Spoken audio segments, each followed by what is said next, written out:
People do not care about our Tanzanianness or our Ghanaianness or our Kenyanness or our Ethiopianness. In their eyes, we are all Africans. Nobody cares about us.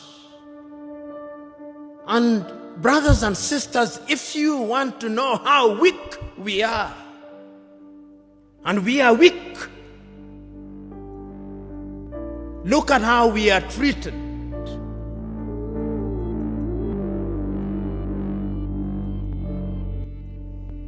Last month,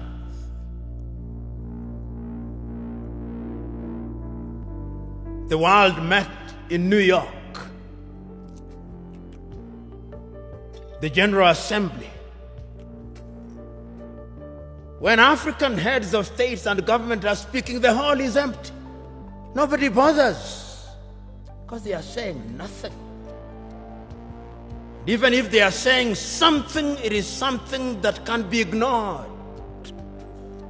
Compare when an African head of state and government is speaking and when the Prime Minister of Little Israel is speaking. They will listen because we are weak and disunited.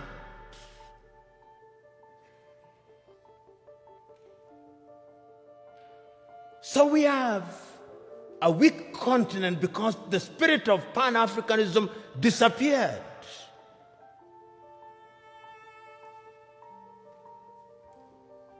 So the question that we can ask, what is the state of Pan-Africanism as we speak today? The African Union, which is weak, says the right things and does the wrong things 9 out of 10 times.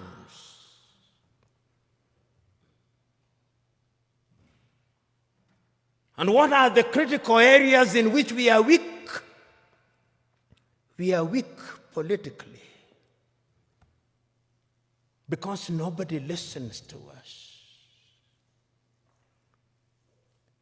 We are not trading with one another. Intra-African trade is not anything beyond 15%, the lowest anywhere in the world. If you look at all our sectors and look at them, look at our agriculture, almost all African countries are net food importers. There is not a single African country that is in meaningful technology. Not a single African country produces a mobile phone. Yet the single most important ingredient in mobile telephony is to be found in the Democratic Republic of Congo. Not a single African country produces a car other than assembling completely knocked down kits. There is no meaningful production of pharmaceutical products in Africa. And if there was any doubt, COVID exposed it. All African countries, the 55 of them, are waiting to either receive Sinovac from China, Sputnik from Russia, AstraZeneca, Johnson or Moderna. And we don't even know what they are because our bureaus of standardization don't know. If you ask the Ethiopian Bureau of Standards what they are asking us to be injected with, they do not know. They just believe it is a vaccine because the Americans have said so or because the Chinese have said so. Africa is weak, so that even this magnificent edifice, I suspect, has not been erected by Ethiopian engineers. When I see the signage in Chinese, I suspect it is the Chinese. That is how weak we are. That is the reality of our mother continent. It is because we are politically weak, we are economically weak, socially we are disorganized, culturally and spiritually we are confused.